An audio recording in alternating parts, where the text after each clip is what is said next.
अस्सलाम वालेकुम, मैं हूं Farooq Baloch, business journalist smart digital. Stock market में 35 सेक्टर्स हैं। किसका आउटलुक अच्छा है और किसका बुरा, इसके लिए बड़ी तहकीक करनी पड़ती है। इसी तरह 530 से भी ज़्यादा कंपनीज़ हैं। कौन सी कंपनीज़ अच्छा डिविडेंड, अच्छा पे आउट देंगी, कौन सी ऐसी हैं जिनके शेयर प्राइस की मद में ज़्यादा मुनाफा होगा और कौन सी शरिया कंप्लाइंट हैं, ये सारी तहकीक करना एक नौकरी पेशा शख्स या एक कारोबारी फ़र्द के लिए आसान नहीं होता। और अगर गलत तहकीक या अधूरी तहकीक की बुनियाद पर इन्वेस्टमेंट की जाए तो नुकसान भी हो सकता है। इसके बरअक्स अगर आप ये सर का दर्द नहीं लेना चाहते, यानी आप नहीं चाहते कि ये रिसर्च आप खुद करें, तो मार्केट्स में ऐसे प्रोजेक्ट मौजूद होते हैं जिनमें बेसिकली प्रोफेशनल मनी मैनेजर्स उनको चला रहे होते हैं। वो रिसर्च भी करते हैं, उनकी बड़ी बड़ी टीम्स होती हैं और वो इन कंपनीज़ को स्टडी करके फिर आपके पैसे उनमें इन्वेस्ट करते हैं ताकि आपको ज़्यादा से ज़्यादा रिटर्न दिलवा सकें। इनमें जो पॉपुलर प्रोडक्ट्स हैं वो म्यूचुअल फंड्स हैं और एक्सचेंज ट्रेडेड फंड्स हैं। म्यूचुअल फंड्स पे हम पास में काफ़ी वीडियो कर चुके हैं, तो आज एक्सचेंज ट्रेडेड फ़ंड पे फोकस करेंगे क्योंकि इसके लिए बहुत सारी हमें रिक्वेस्ट भी आई थी और दुनिया भर में अब एक्सचेंज ट्रेडेड फंड्स की तरफ जो है वो रुझान भी बढ़ता जा रहा है। इस पर बात करने के लिए मेरे साथ मौजूद हैं मोहम्मद असद, जो कि चीफ़ इन्वेस्टमेंट ऑफिसर हैं अल मीज़ान इन्वेस्टमेंट मैनेजमेंट के। पाकिस्तान की सबसे बड़ी एसेट मैनेजमेंट कंपनी है, 173 अरब से ज़्यादा के एसेट मैनेज कर रही है। सर, पहले तो ये बताएं कि एक्सचेंज ट्रेडेड फ़ंड होता क्या है? एक्सचेंज ट्रेडेड फंड एक शेयर्स की तरह है। जैसे आप शेयर्स मार्केट में परचेज और सेल करते हैं, इसी तरह ईटीएफ एक यूनिट या शेयर है। सिर्फ इसमें इन काइंड कंसिडरेशन होती है, यूनिट्स की बेसिकली अलॉटमेंट होती है और ये इंट्राडे सेम डे मार्केट में अगर ऊपर नीचे फ्लक्चुएशन हो तो इन्वेस्टर उसका फ़ायदा उठाकर परचेज और सेल कर सकता है। ईटीएफ के अंदर एक शेयर्स जो मार्केट में ट्रेड हो रहे हैं, मार्केट उसकी फोर्सेस जो है वो उसकी बेसिकली वैल्यू डिटरमिन कर रही है और मार्केट के हिसाब से जैसे आप ओजीडीसी, पीपीएल, पीएसओ, हपको ये शेयर्स ट्रेड हो रहे हैं, इसी तरह एक ईटीएफ जो है वो ट्रेड हो सकता है। अच्छा सर, मैं कंपनीज़ के शेयर्स डायरेक्टली भी जाके बाय कर सकता हूँ, सेल कर सकता हूँ ब्रोकर के थ्रू, और मेरे पास म्यूचुअल फ़ंड का भी ऑप्शन मौजूद है। तो एक्सचेंज ट्रेडेड फ़ंड से मुझे ऐसा क्या फ़ायदा है कि मैं यहाँ पे जाऊँ? मतलब किन लोगों के लिए है ये प्रोडक्ट? इसमें आपको वाजे कर दूं कि बज़ाहिर तो ये एक शेयर है, लेकिन इसके ज़रिए आप फॉर एग्ज़ाम्पल जो हमारी बास्केट है मीज़ान ईटीएफ की, तकरीबन 12 स्क्रिप्ट्स हैं। तो बेसिकली ये जो इंडेक्स की बास्केट है केएससी मीज़ान इंडेक्स, उस बास्केट का एक्सपोजर लेने के लिए या ये 12 स्क्रिप्ट्स एक साथ वन गो में आप इसका एक्सपोजर लेने के लिए या इंडेक्स की बास्केट का एक्सपोजर लेने के लिए आप स्टॉक मार्केट में ईटीएफ के ज़रिए बहुत आसानी से मार्केट में ट्रेड कर सकते हैं। और आपको इसमें सबसे बड़ा बेनिफिट ये है कि आप 12 स्क्रिप्ट्स लेने जाएंगे या बास्केट लेने जाएंगे तो इसमें बेसिकली ब्रोकरेज की कॉस्ट, इम्पैक्ट कॉस्ट, मार्केट की कॉस्ट, उसमें टाइम लग जाता है, रेट्स की फ्लक्चुएशन होती है। यहाँ आपको वन गो में विद एम्पल लिक्विडिटी आप आराम से परचेज और सेल कर सकते हैं। अगर मैं गलत नहीं समझाऊँ तो यानी मैं इन 12 कंपनीज़ के शेयर अलग अलग ख़रीदूँ और ऑब्वियसली उस पर जो मुझे फ़ी देनी है ब्रोकरेज की, उसकी निस्बत अगर मैं एक ईटीएफ में जाके उसके यूनिट ख़रीद लूँ जो कि इन्हीं सबको ट्रैक कर रहा है, तो ये मुझे सस्ता भी पड़ेगा एक लिहाज से। जी बिल्कुल, बिल्कुल सही है आपकी अंडरस्टैंडिंग।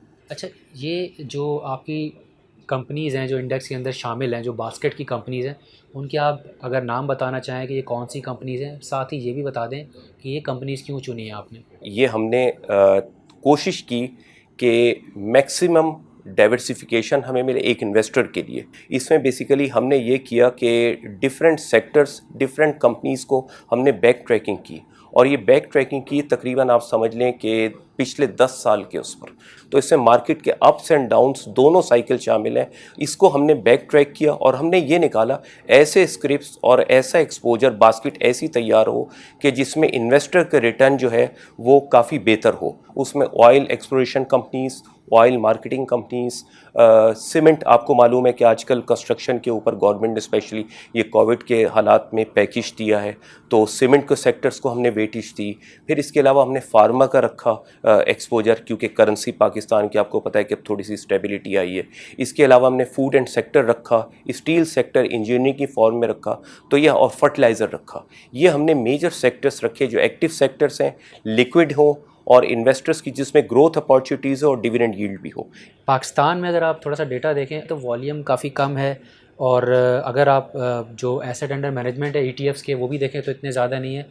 क्यों क्लिक नहीं कर पा रहा है? आपको लग रहा है कि लोगों का रुझान नहीं है, अवेयरनेस नहीं है, क्या वजह है? पाकिस्तान में ईटीएफ्स का वो टेक ऑफ क्यों नहीं नज़र आ रहा? देखें, ये तो पहला साल है अभी। ये इस महीने हमें 8 महीने हो जाएंगे ईटीएफ लॉन्च किए हुए और इसके लिहाज से आप अगर वॉल्यूम देखेंगे, डेली वॉल्यूम एवरेज कोई तकरीबन 40,000 से 50,000 ETF के यूनिट्स या शेयर्स डेली ट्रेड होते हैं। तो ये एक अच्छी प्रोग्रेस है और आहिस्ता आहिस्ता बतदरीज साइज़ में भी ETF का साइज़ बढ़ता जा रहा है। एक्चुअली किसी भी प्रोडक्ट में जब कोई नई लॉन्च होती है उसमें शुरू में टाइम लगता है, और ETF क्योंकि दुनिया में तो डिफरेंट किस्म के ETFs हैं, एक्विटी बेस्ड ETFs हैं, फिक्स्ड इनकम बेस्ड ETFs हैं, करेंसी बेस्ड ETFs हैं, गोल्ड बेस्ड ETFs हैं, कमोडिटी बेस्ड ETFs हैं। पाकिस्तान में क्योंकि पहला कंसेप्ट है, अभी एक्विटी के ऊपर फोकस है, आइंदा हमारी कोशिश है कि इसमें दूसरे जो सेक्टर बेस्ड या इसके अलावा fixed income based, Islamic fixed income based, उनकी तरफ काम किया जा सके। तो आहिस्ता आहिस्ता मुझे लगता है कि जैसे जैसे इन्वेस्टर्स की अवेयरनेस बढ़ेगी, और आज हम ये आपसे सेशन कर रहे हैं, इससे इन्वेस्टर्स को काफ़ी आगाही होगी, और ये मेरे ख्याल में ऐसे सेशंस अगर कंटिन्यू रहे तो आप देखेंगे कि इसका साइज़ वॉल्यूम आपको बतदरीज बेहतरी नज़र आएगी।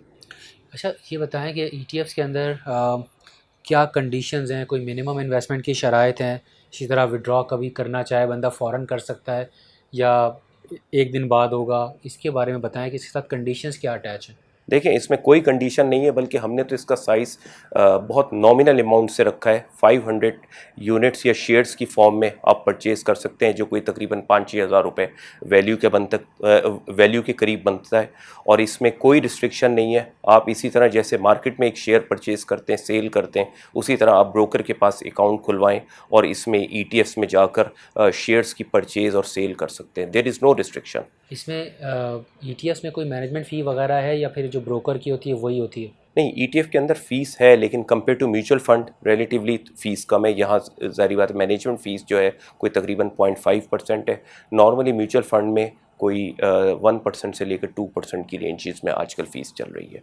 ठीक है, इसके अलावा भी कोई लोड चार्जेस वगैरह ऐसी कोई चीज़ होती है या सिर्फ यही है? मैं नहीं, लोड चार्जेस तो ज़रूरत नहीं है, क्योंकि ब्रोकर के पास जाते हैं, अकाउंट खुलवाते हैं और परचेज सेल करें, उसका कमीशन जो नॉर्मली शेयर्स के लिए कमीशन स्ट्रक्चर है वही ETF के ऊपर भी वैलिड होता है। म्यूचुअल फंड्स के अंदर नॉर्मली टैक्स का बेनिफिट मिलता है आपको, क्या ETF के अंदर इस तरह का कोई बेनिफिट मौजूद है इस वक्त? जी बिल्कुल, म्यूचुअल फंड्स के अंदर तो है, लेकिन इस वक्त ETF के अंदर नहीं है ये चीज़। नॉर्मली अब बराह रास्त जब ट्रेडिंग करते हैं स्टॉक मार्केट में, तो उसमें होता ही है कि अक्सर लोग शिकायत करते हैं कि यार हम मार्केट में जाते हैं, वो मार्केट गिरना शुरू हो जाती है, नुकसान हो जाता है। तो अगर कोई एक्सचेंज ट्रेडेड फंड्स में आता है तो ये थोड़ा सा वजाहत करें किस तरह से ये रिस्क को मिनिमाइज़ कर सकता है कि जो लॉस का चांस है वो कम हो जाए। स्टॉक मार्केट तो देखें रिस्क का नाम है, लेकिन अगर आपको लग रहा है इकोनॉमिक हालात बेहतर हैं और वो लॉन्ग टर्म उसका होल्डिंग पीरियड है और रिस्क एपिटाइट उसकी मौजूद है, तो जिस तरह वो शेयर्स के अंदर इन्वेस्टमेंट करता है, इस तरह ETF के अंदर भी बेसिकली स्टॉक मार्केट का ही एक्सपोजर है, उन कंपनीज़ का एक्सपोजर है जो आगे डिविडेंड देती हैं, जिनकी ग्रोथ मौजूद है। तो इसलिए अगर उसका ख़ास तौर पर इन्वेस्टर को ये ज़रूर देखना चाहिए कि बेसिकली उसका होराइज़न अगर लॉन्ग टर्म है और आगे इकनॉमिकली आपके हालात बेहतर जा रहे हैं, आउटलुक पॉजिटिव है, तो मेरे ख्याल में फिर उसमें एक्सपोजर लेने में कोई हर्ज नहीं है। उनका ये ज़रूर देख लें, रिस्क एपिटाइट देख लें, रिस्क डिस्क्लेमर को ज़रूर पढ़ लें, ऑफरिंग डॉक्यूमेंट का मुताला कर लें। लेकिन बहरहाल जिस तरह स्टॉक मार्केट में आप एक्सपोजर लेते हैं आपको रिस्क होता है, लेकिन लॉन्ग टर्म परस्पेक्टिव से आप देखें स्टॉक मार्केट का तकरीबन 15-20 साल का एनुअलाइज रिटर्न जो है वो कम से कम 20% रहा, despite ups and downs. 2-3 cycle इसमें डाउन के भी आए और काफ़ी स्टॉक मार्केट 2008 का क्राइसिस आया, 2017 से लेकर 19 तक का आया, तब भी एनुअलाइज रिटर्न अगर 15 से 20 साल का देखा जाए तो हमारा 20% के करीब है स्टॉक मार्केट का। और यहाँ तो एक सबसे अच्छी चीज़ ये है कि ETF के अंदर जो बास्केट है वो बहुत अच्छे स्क्रिप्ट, सिलेक्टिव स्क्रिप्ट देख कर रखी गई है, ट्रैक रिकॉर्ड देख कर किया गया है। तो लॉन्ग टर्म होराइजन की बेसिस पर हमें उम्मीद है कि इन्वेस्टर को अच्छा रिटर्न मिलेगा। अगले 6 माह में या 1 साल में चीज़ें किस तरफ जा रही हैं और आउटलुक कैसा है हमारी मईशत का? पाकिस्तान की स्टॉक मार्केट जो 2018-19 में वॉलेटाइल रही, लीन रही, डाउनवर्ड रही ख़ास तौर पर, लेकिन अब पिछले 1 साल में आपने देखा है कि रिकवरी हुई है और अब आपको जैसा नज़र आ रहा होगा इकोनॉमिक इंडिकेटर्स हमारे पॉजिटिव डायरेक्शन में मूव कर रहे हैं और यही चीज़ हमारी स्टॉक मार्केट को भी ड्राइव कर रही है और मेरे ख्याल में इन्वेस्टर्स के लिए बहुत अच्छा टाइम है कि इसके अंदर इन्वेस्ट करें। थैंक यू असद साहब। आप चीफ़ इन्वेस्टमेंट ऑफिसर हैं अलमीज़ान इन्वेस्टमेंट मैनेजमेंट के, हमारे इस वीडियो के पब्लिशिंग पार्टनर भी हैं। इस वीडियो का मकसद आपकी आगाही है ताकि एक्सचेंज ट्रेडेड फंड्स जो हैं वो आपको समझ में आ जाएं और इसका हरगिज़ ये मतलब नहीं है कि आप इसको मशवरा समझ लें और अपने तौर पर जो भी हमने इन्फॉर्मेशन दी उसकी आप तस्दीक कर लें किसी भी किस्म की इन्वेस्टमेंट करने से पहले। और इस वीडियो के हवाले से जो आपका फ़ीडबैक है वो हमें कमेंट्स, शेयर्स और लाइक्स की सूरत में दे सकते हैं। आपसे दोबारा जल्द मुलाकात होगी। अपना ख्याल रखिएगा। अल्लाह हाफ़िज़। एक्सचेंज ट्रेड फंड में सरमाकारी में मार्केट के खतरात दरपेश हो सकते हैं। मार्केट की सूरत हाल की बुनियाद पर यूनिट्स का नैव ऊपर नीचे हो सकता है। सरमायाकारों को उनके अपने मफाद में आगाह किया जाता है कि सरमायाकारी के बारे में कोई भी फैसला करने से पहले पेशकश के मंदरजात को मुकम्मल तवज्जो से पढ़ लें। खुसूसन क्लॉज 2 में दर्ज सरमायाकारी के तरीके अमल को, क्लॉज 2.7 में दर्ज मुतवक्के खतरात को, क्लॉज 8 में दर्ज टेक्नीशियंस की पॉलिसीज को और क्लॉज 10 में दर्ज इंतबा को, fund category, Islamic equity, risk profile, high